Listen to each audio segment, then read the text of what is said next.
kita akan membahas tentang contoh desain menggunakan suatu dinding penahan tanah. Jadi ini lanjutan dari mata kuliah rekayasa pondasi. Jadi kalau di video YouTube kan saya menjelaskan tentang konsep tegangan lateral. Kemudian di sini saya akan menjelaskan lanjutannya yaitu tentang konstruksi dinding penahan. Nanti selanjutnya ada tentang konstruksi si dinding turap. Nah, di dinding penahan tanah ini saya akan menjelaskan bagaimana sih kita mendesain sebuah dinding penahan tanah dengan tipe dinding gravity. Oke, tapi sebelum kita mendesain, balik lagi bahwa jangan lupa akan ada parameter tanah, yaitu tanah kohesif dan non-kohesif yang kita pakai dalam perhitungan desain, baik itu tanah kohesif maupun tanah non-kohesif. Bila dalam kondisi long term, parameternya harap dicek kembali, dan short term juga harap dicek kembali. Sehingga pada saat desain, lebih baik sih dituliskan. Desain ini digunakan pada kondisi short term atau desain ini digunakan pada kondisi long term. Pertanyaannya adalah, yang mana Bu yang sebaiknya dilakukan pada saat desain short term atau long term?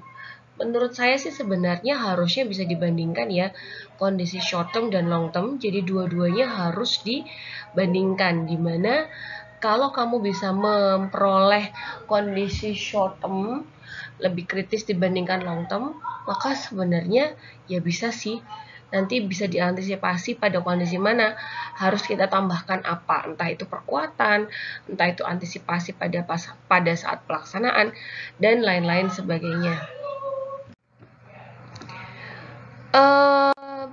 Biasanya saya akan memberikan suatu pertanyaan kepada para mahasiswa, itu bentuknya ada suatu lapisan tanah. Ya, kita punya lapisan tanah. Dari mana sih Bu bentuk lapisan tanah ini? Sebenarnya bentuk lapisan tanah ini, kalau di dunia asli sebenarnya itu dari potongan tanahmu, konturnya digambarkan. Kemudian data tanah yang diperoleh di sini itu bisa diperoleh dari pengujian di lapangan. Pertanyaannya sekarang mungkin lebih ke ini. Apakah data penyelidikan tanah lapangan seperti sondir boring itu bisa dijadikan untuk parameter dinding penahan tanah?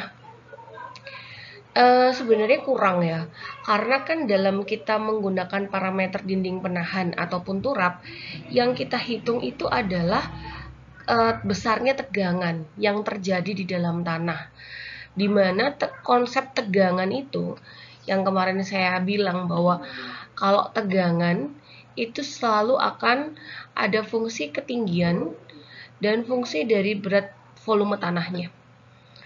Sehingga bila kita dari hasil penyelidikan tanah berupa NSPT atau sondir saja, itu sebenarnya kurang. Maka diperlukan data pengujian laboratorium berupa pengujian berat volume, pengujian kuat geser dari tanah. Pengujian kuat geser itu kan bisa dilakukan di lapangan dan di laboratorium. Pengujian kuat geser di lapangan dapat dilakukan dengan cara uji Fanshawe atau uji baling-baling. Nanti nilai yang diperoleh adalah nilai SU, seingat saya, kalau bisa dikonversikan ke nilai CU-nya. Tapi kita masih kurang sebenarnya, sudut gesernya belum diperoleh. Dari mana sudut geser diperoleh? Dari pengujian triaksial bisa, direct shear bisa, uniaxial compression bisa. Jadi kan pasti butuh pengujian laboratorium selain pengujian lapangan. Pengujian lapangan itu diperlukan juga sebenarnya untuk mengetahui di parameter lapisan tanahnya ini sampai seberapa meternya. Kemudian muka air tanah itu juga penting untuk diketahui sebenarnya. Seberapa pentingnya ya, memang lebih baik kita mengetahui sih besarnya letak muka air tanah, karena ini untuk menghitung perubahan dari gamma yang akan kita pakai dalam perhitungan, baik dalam perhitungan short term maupun long termnya. Nah, pada kondisi ini kita bisa lihat bahwa sebenarnya di sebelah kanan itu selalu diasumsikan dindingnya itu adalah gayanya adalah aktif. Dan sebelah kiri, sebelah ini adalah kondisi pasif.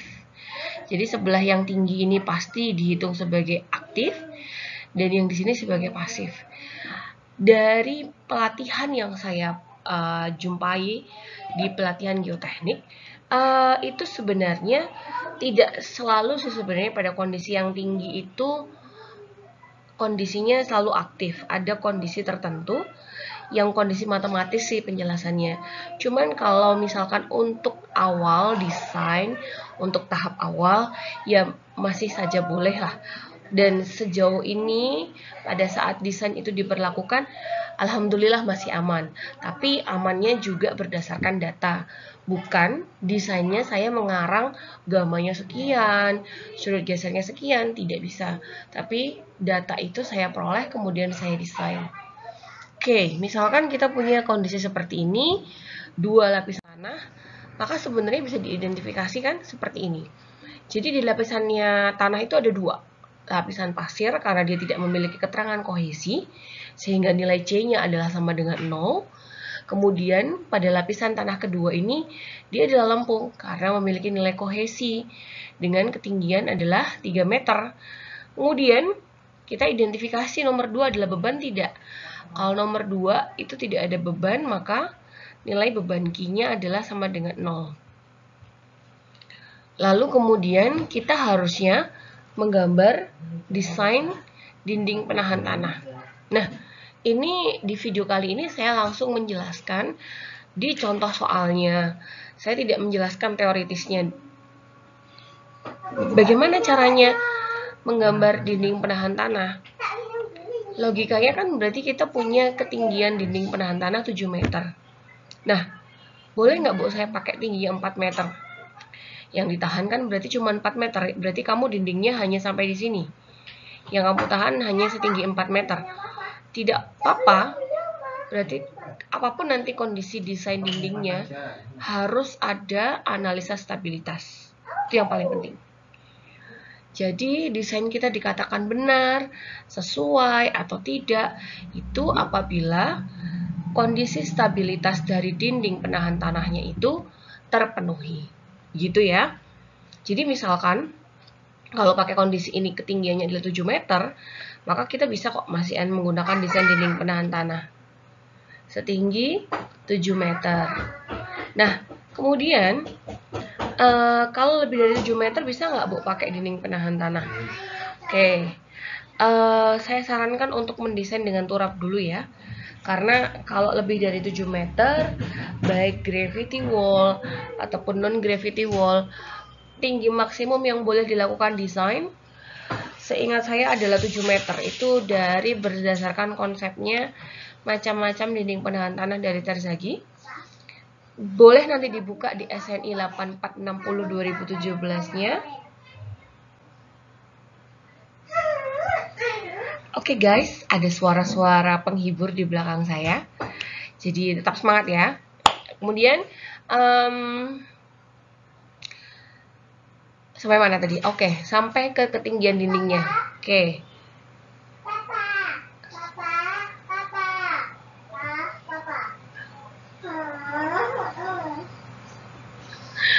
Oke, biar ini ya, biar ada selingan dulu suaranya. Oke. Sampai ke ketinggian, berarti kalau kita pakai 7 meter, gambarnya adalah kita melihat bentuk desainnya, kita memperkirakan, namanya juga approximate. Dimana kita harus memperkirakan bentuknya adalah sesuai bentuk ini. Ya kita punya dong bentuk atas, jadi dinding itu ada 3 komponen ya. Ada komponen kepala dindingnya, dan kepala dasar dari dindingnya, kemudian ujung dan heel-nya. Kondisi stabilitas dinding penahan tanah ketika kita punya stabilitas cooling, stabilitas geser, stabilitas daya dukung, hal pertama yang dilakukan stabilitas itu adalah di stabilitas coolingnya dulu. Nah, stabilitas cooling itu dilihat di ujung tuh di bawah dinding ini. Kalau kita punya gravity wall ya di sini, kalau kita punya cantilever wall ya di sini. Ini adalah letak titik pusat stabilitas coolingnya. H diperhatikan ini adalah H keseluruhan tinggi dinding Maka nanti kita gambarkan kalau 7 meter ya berarti kita gambarkan di sebelah kiri kanannya nanti. Kemudian di sini ada D tertanam, dipakai untuk perencanaan daya dukungnya ya nanti. Kemudian ini versinya dari buku Belajar Das tahun 2011. Ini 7 edition mekanika tanah. Kemudian kalau berdasarkan SNI mensimplify bentuknya nih. Kalau tadi kan menurut si Das itu dia di sini masih agak miring. Kalau di SNI dia agak tegak. Kemudian dia miring. Miringnya 1:48. Ya tinggal kamu bandingkan saja. Atasnya 0,3 sampai H/12. Nah, nanti kalau hanya 7 ya berarti sampai dengan 7 dibagi 12. Berapa 7 dibagi 12? Coba dibagi dulu tuh. 7 dibagi 12. 0,5. 0,5 sampai 0,6. Berarti tinggi lebar di atas kepalanya ini antara 0,3 sampai 0,6. Berarti sudah tinggal kamu gambar saja. Mau dimensi minimum 0,3 boleh, 0,4 boleh. Lebih dari 0,6 boleh nggak, Bu? Sebenarnya saya sarankan untuk mengikuti dulu approximate design dari yang sudah ditentukan. Bila nanti tidak sesuai, bisa dirubah sedikit-sedikit bentuknya, atau asumsi perhitungan yang kita pakai, atau mengubah bentuk dari dindingnya. Boleh saja. Jadi ketika nanti pada saat salah satu kontrol tidak memenuhi, biasanya kalau kita redesign sedikit, bisa memenuhi. Kalau ada 2 kontrol yang tidak memenuhi, wah itu yang bahaya. Apalagi kalau stabilitas cooling udah memenuhi. Berarti harus di ini lagi di redesign. Salah di mana? Apakah pada saat di kepala ini, apakah penanaman ini yang di sini, Bu. Yang di sini ini kalau nanti misalkan di depan dindingnya ini tidak ada tanah tertanam, ya kalian rencanakan saja D-nya sesuai dengan ketentuannya di sini. Kalau di sini ada ketentuannya, beda kan sama yang tadi dari DAS. Dimana kalau di versinya DAS 2011 itu nilai D-nya kan sedalam dari tanah di depan dinding. Jadi banyak asumsi approximate design. Mana yang bisa kamu pakai, silahkan dipakai saja, tidak ada masalah. Oke, ini adalah pemeriksaan stabilitas dinding dan faktor keamanan minimum.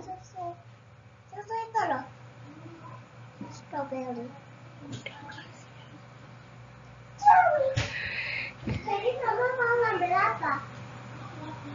Oke, lagi tunggu di kamar. Jadi faktor keamanannya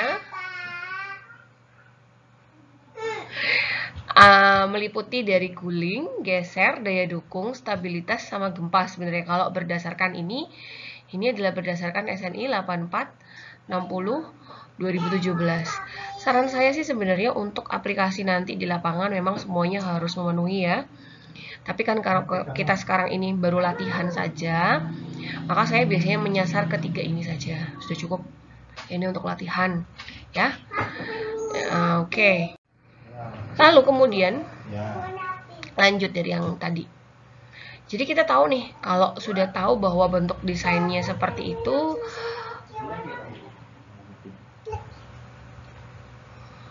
lalu kita gambar. Ternyata bentuk saya ini sedikit saya modified dari bentuknya DAS dan SNI, dimana kalau di SNI itu kan agak tegak. Nah ini miring nih, ada kemiringannya. Nah kalau di sini saya mengikuti kemiringannya saja. Nah, kemiringannya ya nanti saya ini atur dengan skala tertentu. Kemudian ini saya kepalanya mengikuti ukuran minimum, yang di sini saya menggunakan asumsi dari Brajadas 0,5 sampai 0,7 dikali H, H-nya kan 7. 0,7 dikali 7 4,9. Saya ambilnya 3 dulu. Kemudian ini ketinggiannya 1,2 karena di sini 0,12 sampai dengan 0,17 dikali H. Ini D adalah sedalam dari ininya 1,5. Harusnya ini kurang ke atas ya, 1,2 gambarnya kurang skalatis. Sorry. Terus ini kalau sudah digambar seperti ini, jangan lupa diletakkan titik gulingnya. Ini titik A kecil ini adalah letak titik gulingnya sebagai acuan stabilitas guling. Apapun itu, jadi untuk menghitung stabilitas guling. Stabilitas guling itu terdiri dari apa sih sebenarnya? Angka safety factor itu perbandingan. Kalau stabilitas guling itu perbandingan momen. Momen pendorong drivennya dibagi dengan moment resistance-nya. Nah, jadi nanti yang mendorong apa dibanding dengan yang meresistance, yang menahan. Kalau di dinding penahan tanah, berarti yang mendorong itu adalah komponen dinding yang aktif tadi, dan yang menahan itu adalah di komponen dindingnya.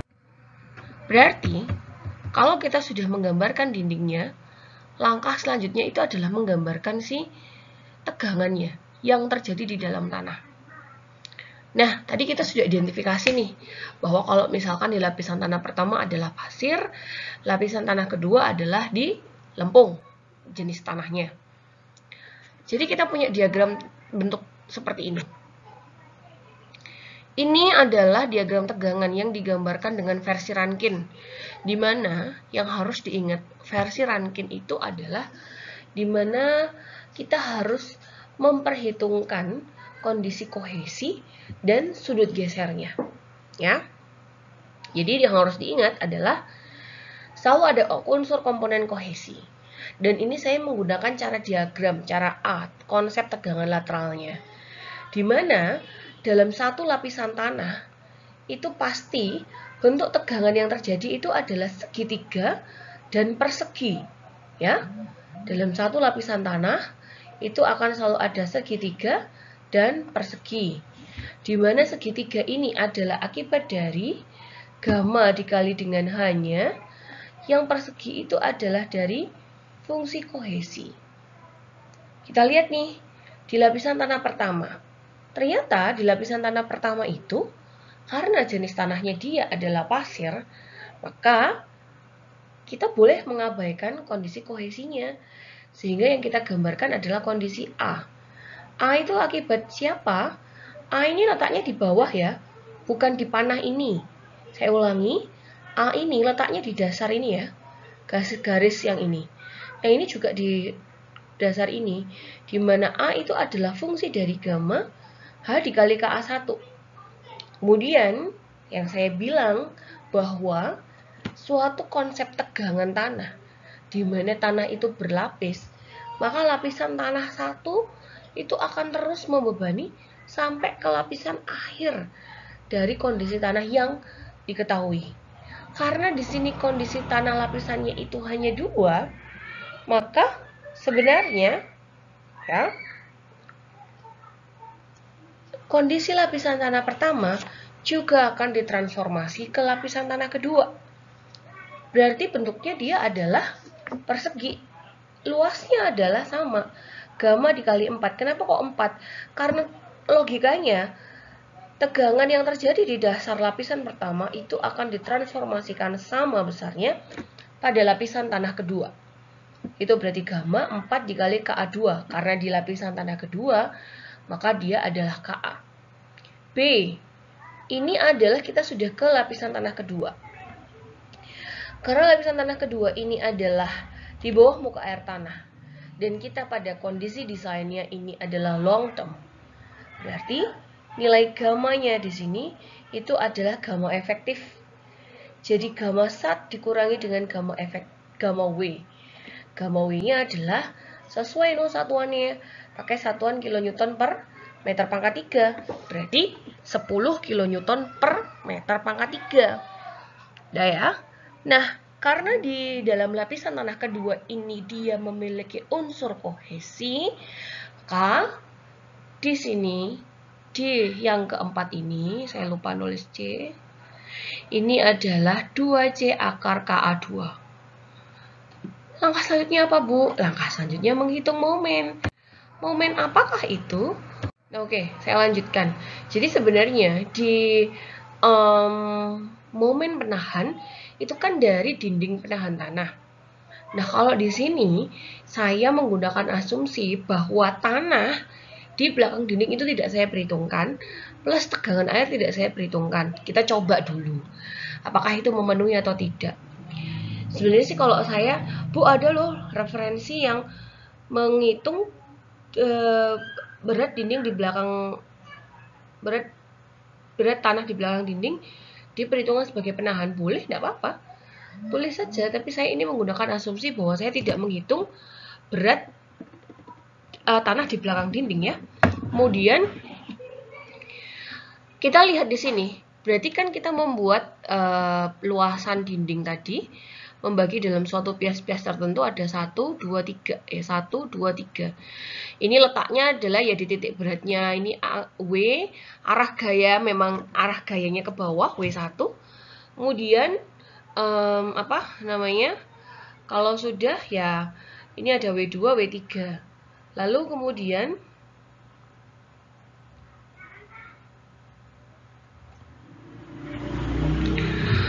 W itu adalah luas dari dikali gamma bahan dinding.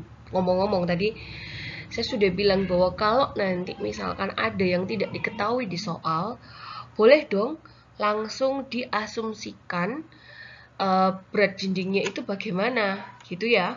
Jadi supaya jelas nanti dipakainya sebagai bahannya apa. Kalau kamu bahannya beton, berarti ya bahannya itu ya bahan beton gitu.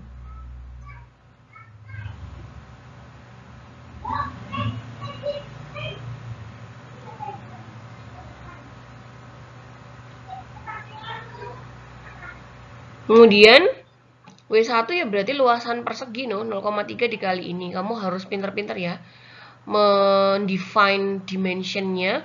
Kemudian nanti soalnya luas ini tidak saya berikan detail memang.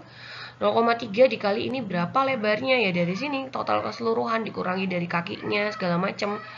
Ini ada ketentuannya di SNI. Nanti kalau biar nggak bingung pakai ketentuan SNI lebih gampang. Kemudian ini ada momen dikali jarak. Ini adalah ke momen penahan ya. Berarti kalau kamu punya ini harus dijumlah. Jadi sigma momen penahan sama dengan berapa? Karena ini dia jaraknya di sini berarti gaya. Momen itu kan gaya dikali jarak, gitu. Berarti momen itu adalah gaya dikali jarak. Nah, yang harus diperhatikan tuh arah gayanya kepada jarak yang ditentukan tuh siapa? Karena di sini momennya adalah di titik A, berarti arah gayamu dari yang dinding penahan itu dari W2 di momennya kemana? Ya momennya arahnya ke sana. Berarti jaraknya seberapa? Ya jarak dari W2 ini ke titik A ini berapa? Kalau ini ada di tengah-tengah dari persegi berarti setengah dikali 3. Berarti W2-mu itu adalah jaraknya setengah dikali 3. Lah W3-nya ini Bu, berapa? Ya udah dari sini ke sini berapa ke titik A gitu seterusnya. Kalau kamu sudah tahu berapa jaraknya tinggal diisi nih jaraknya. Tinggal dikalikan nanti dengan W1, W2, W3-nya dikali dengan jarak. Jadi momen ini kalau misalkan ada tabel 1 di tabel 2, momen itu adalah tabel 1 dikalikan tabel kedua. Kalau sudah nanti tinggal dijumlah saja. Berapakah nilai momennya? Jangan lupa ada satuan ya. Guys, don't forget to write your units. Oke. And lanjut ke momen pendorongnya. Nah, momen pendorong tadi kan udah kelihatan nih. Nih, gaya. Kita punya arah gaya 1, 2, 3, 4. Ini arah panah. Gaya itu adalah gaya aktif yang terjadi dari lapisan tanahnya. Karena di sini lapisan tanahnya dia ada 2. Berarti ya otomatis ada 2 lapisan tanah yang harus kamu perhitungkan. Tapi kalau memang misalkan itu hanya 1, ya 1 saja nanti yang diperhitungkan. Oke ya. Jadi arah gaya nomor 1, 2, 3 itu letaknya di titik berat dari bentuk diagram yang dibuat. Gaya itu adalah luasan dari bentuk diagram yang dibuat. Ingat, gaya bentuk dari luasan dari diagram yang dibentuk. Gaya nomor 1 itu kan di segitiga yang ini. Berarti alasnya tadi itu adalah gamma H dikali KA1, ini komponen alas. Komponen ketinggiannya itu adalah 4, setengah, ya karena dia adalah luas segitiga. Yang nomor 2, dia adalah persegi, tapi hanya di sini itu adalah ketinggian dari 3, karena bidang nomor 2 ini adalah di ketinggiannya 3. Yang nomor 3, dia adalah luasan dari segitiga juga sama. Jangan lupa, nomor 4 di sini 2C, akar KA2. Ngerti ya sampai di sini? Ini yang harus diperhatikan dalam perhitungan. Nah, di momen tadi, sigma momen aktifnya, oke, berarti komponennya, ingat bahwa kalau kamu punya komponen aktif, itu kan ada komponen gamma T dikali H dikali Ka dikurangi 2C akar Ka. Di sini, ya, arah gaya ini jangan kamu perhatikan. Jangan terlalu dipikirkan. Arah gaya berikan aja arah gayanya, it's okay. Kemudian kamu perhatikan di sini. Kalau kamu punya di sini komponen 3 dan 4, ini kan dalam satu lapisan tanah. Jangan lupa bahwa sebenarnya kalau sigma momen A ini dijumlah, jangan lupa ini ada 1, 2, momen adalah 1 dikali 2. Ini dapatlah penjumlahan A1, ini B, ini C.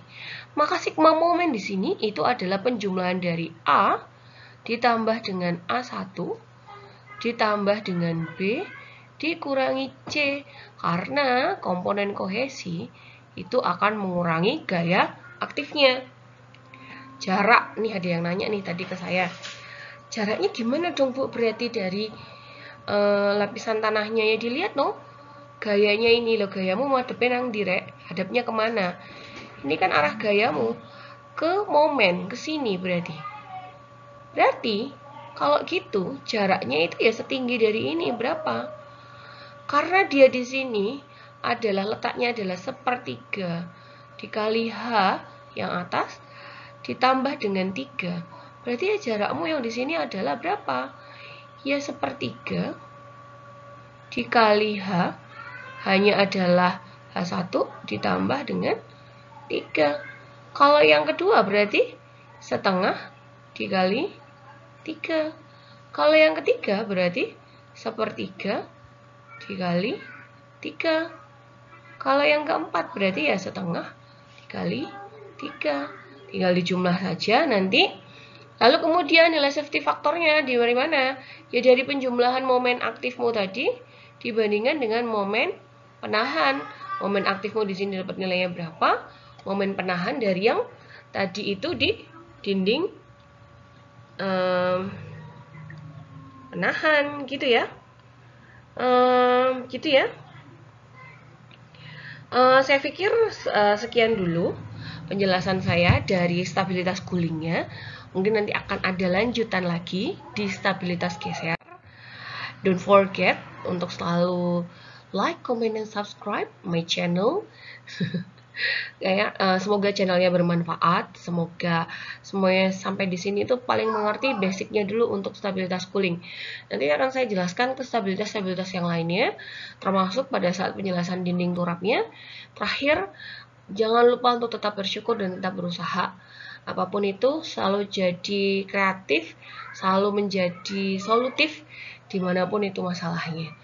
Bye!